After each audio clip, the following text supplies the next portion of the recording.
Her her Mahadev my YouTube family. 25 जनवरी को माघ मास की षष्ठ तिला एकादशी है। एकादशी एक दिन पहले ही शुरू हो जाएगी, यानी 24 जनवरी को शाम को 7:26 से। तो आप 24 तारीख को दोपहर से ही चावल नहीं खाएं। औरों को भी चावल खाने के लिए मना करें, क्योंकि पता ही है आप लोगों को कि एकादशी शुरू होने के बाद चावल बिल्कुल नहीं खाना चाहिए, क्योंकि चावल में ही सभी पाप समाये हुए होते हैं। जैसे कि माघ मास की इस एकादशी के नाम से ही पता चलता है, इसका नाम है षष्ठ तिला एकादशी, यानी तिल का इस एकादशी में बहुत महत्व है। तिल डाल के नहाना, तिल डाल के पूजा, गंगा जल में सूर्य भगवान को जल देना, तिल के बने हुए कुछ सामान दान करना, यानी कि जैसे लड्डू होता है या और बहुत सारा चीज़ बनता है तिल से, तो वो सब चीज़ों का दान करना बहुत महत्व है। इस एकादशी में तिल का दान करना, खाना और तिल डाल के नहाना, महादेव के ऊपर तिल अर्पण करना, ये सारे चीज़ की भगवान श्री कृष्ण युधिष्ठिर से बता रहे हैं कि इस एकादशी पर तिलों का 6 प्रकार से उपयोग करना चाहिए। पहला है तिलों का दान।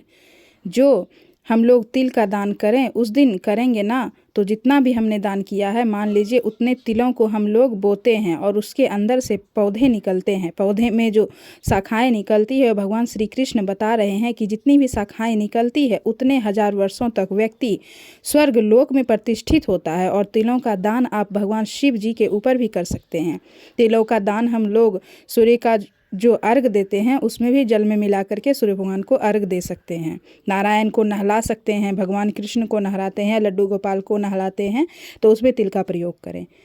और इस एकादशी के दिन स्नान करते टाइम आप काला तिल, भगवान कहते हैं कि तीसरे प्रयोग में आप काले तिल का उबटन लगाकर स्नान करें। तो उबटन कैसे बनाए? आप मिक्सर में तिल को पीस देना और अपने शरीर पर लगा लेना, लगाकर उसके उसी जल से आप स्नान कर लेना। ये तीसरा प्रयोग भगवान ने बताया। चौथा प्रयोग भगवान बता रहे हैं कि जो भी आप उस दिन जल पिएंगे ना, जलपान करेंगे, उसके अंदर आप तिल डाल देना और वह जल आप पीना। चौथा प्रयोग भगवान बता रहे हैं कि जो भी आप अन्न ग्रहण करेंगे, भोजन करेंगे अथवा तो प्रसाद ग्रहण करेंगे, तो उसके अंदर भी आप तिल मिला देना और वह तिल आप ग्रहण करना। अब कई लोग बोलेंगे कि एकादशी है, तो एकादशी में तिल का प्रयोग आप कर सकते हैं और कोई चीज़ उसमें ना मिला हो, ये विशेष ध्यान रखें। अगर गुड़ मिला हुआ है तो कोई बात नहीं, गुड़ के लड्डू अगर तिल मिले हुए हैं तो कोई बात नहीं, आप वो कर सकते हैं एकादशी में। अब उसमें कोई अनाज मिक्स ना हो, और क्या, अनाज तो ऐसे भी मिक्स नहीं हो अगर आप एकादशी कर रहे हैं तब। अगर एकादशी नहीं भी कर रहे हैं तो आप तिल का प्रयोग करें, नहाने में करें, खाने में करें, सब चीज़ में करें।